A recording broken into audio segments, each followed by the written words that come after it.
Greetings everyone. सो आज हम ये क्वेश्चन सॉल्व करेंगे sort matrix bye diagonals, question number 3446। So let's study the question first. So you're given an n cross n square matrix of integers grid. We have to return the matrix such that the diagonals in the bottom left triangle, including the middle diagonal, are sorted in non-increasing order, which is basically the decreasing order. And the diagonals in the top right triangle are sorted in non-decreasing order, which is basically the ascending order. So let's first look at the problem कि हम example से समझते हैं कि problem actually क्या कह रही है।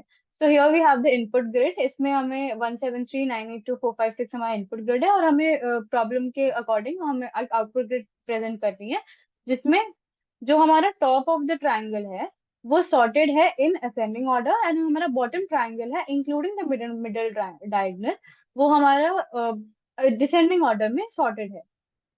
सो ये हमारे बेसिक प्रॉब्लम है। लेट्स अंडरस्टैंड कि हमें प्रॉब्लम को कैसे फर्दर ब्रेक डाउन कर सकते हैं।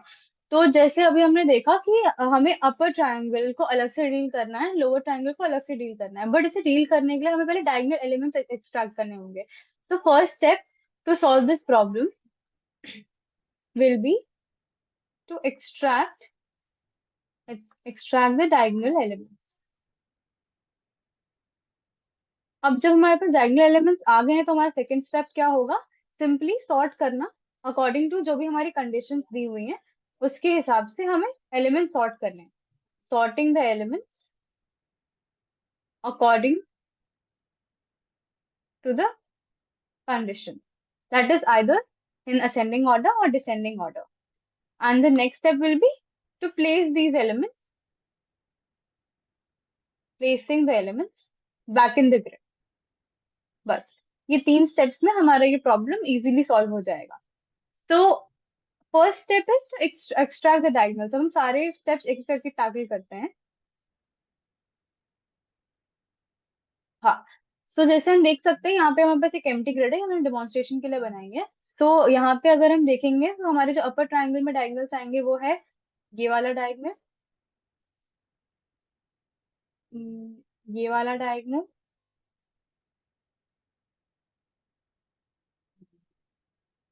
ये वाला डायगोनल, ये हमारे अपर ट्रायंगुलर में आएंगे मैट्रिक्स में, और हमारे लोअर ट्रायंगल में आएंगे मिडिल डायगोनल एज वेल। हमारे क्वेश्चन में प्रोवाइडेड है कि हमें मिडिल डायगोनल को बॉटम ट्रायंगल में लेना है।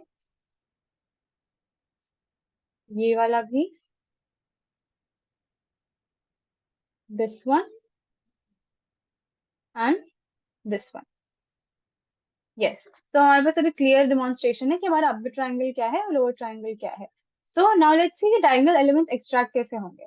सो as we can see here कि हमारा जो पहला डायगोनल है विच इज ये जो 0,3 कोऑर्डिनेट पे है, तो वो हम यहाँ पे लिखेंगे। We have the first diagonal on 0,3 coordinate, and यही एक एलिमेंट है हमारा फर्स्ट डायगोनल।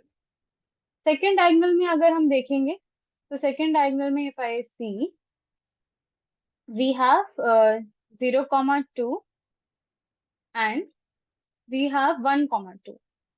ये जो हमारा सेकेंड डायगोनल है, we have 0,2 and 1,3, sorry, we have 1,3 as coordinates, and in the third diagonal अगर हम देखेंगे तो we have 0,1, we have 1,2 and we have 2,3 ये वाले डायगोनल पे।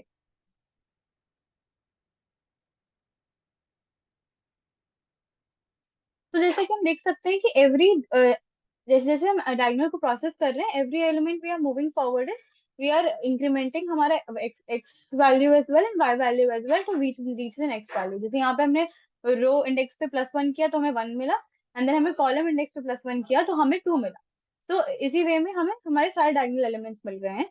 सो basically in this way we will extract all the diagonal elements by हम एक grid का साइज ले लेंगे एंड उस साइज के हिसाब से will keep iterating, and we will also have a temporary storage which we will name as diagonal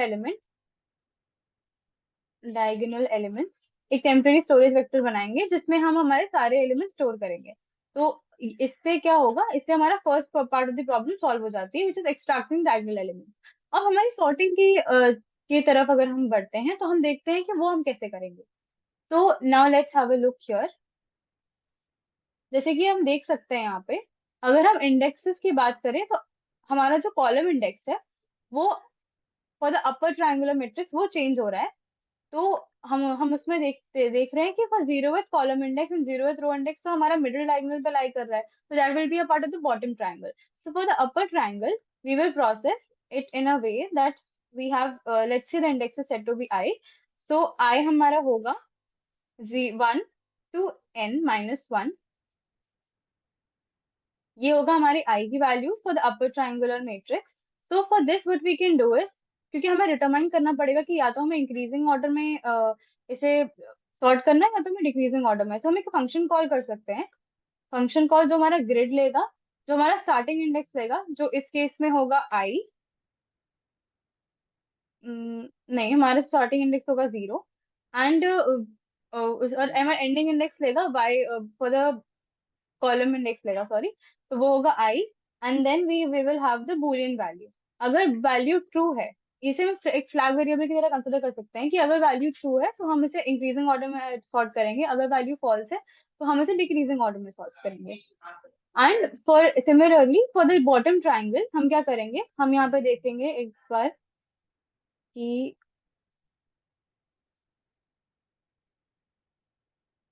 तो जो हमारा जे है, let's say J will be from 0 to n-1, because इस बार हम मिडिल डायगोनल कंसिडर कर रहे हैं। तो for this case we will take in grid, we will take the start x as which is the row index as j, and the column index is 0, and the boolean value is false, क्योंकि इस बार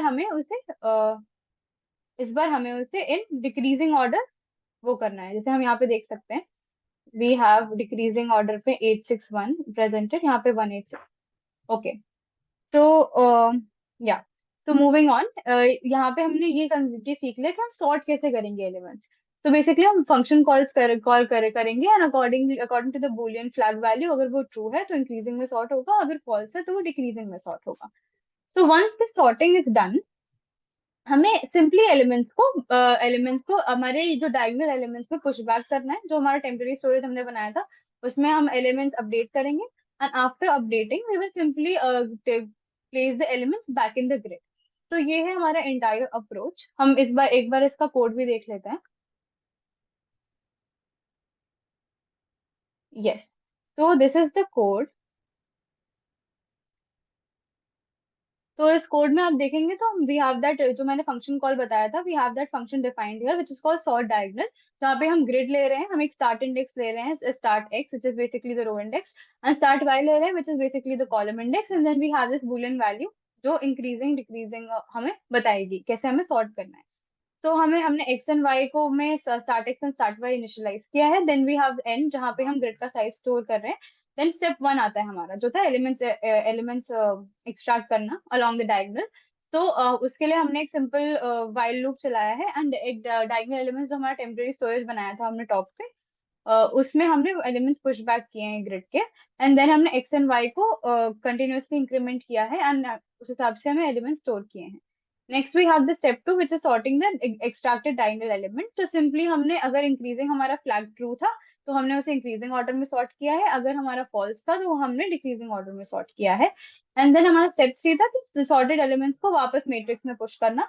तो वही हमने यहाँ पे किया है, diagonal element से, जो हमारी डायगोनल एलिमेंट्स हमारी टेम्पररी स्टोरेज थी उससे हमने वैल्यूज उठा करके वापस ग्रिड में प्लेस किए हैं, क्योंकि वो जो हमारी फाइनल वैल्यू है वही हमारी आउटपुट वैल्यू भी होगी। Then we have the sort matrix, जहाँ पे हम एक्चुअली लॉजिक कॉल कर रहे हैं इस फंक्शन में स्टार्ट इंडेक्स वगैरह डाल करके हम ये फंक्शन कॉल कर रहे हैं for all elements from i to which is tending to n, which is the size of the grid, and for j 1 to n, which is the size of the grid, again we are sorting the diagonal according to like here we are sorting it to for in terms of ascending order, here we are sorting it in terms of descending order, and finally हम grid return कर रहे हैं। तो this is the entire code for this problem sort matrix. अब हम देख लेते हैं इसका टाइम कॉम्प्लेक्सिटी क्या होगा। तो टाइम कॉम्प्लेक्सिटी, जैसे हम देख सकते हैं, major component of time complexity will come from sorting, so sorting will give us n log n।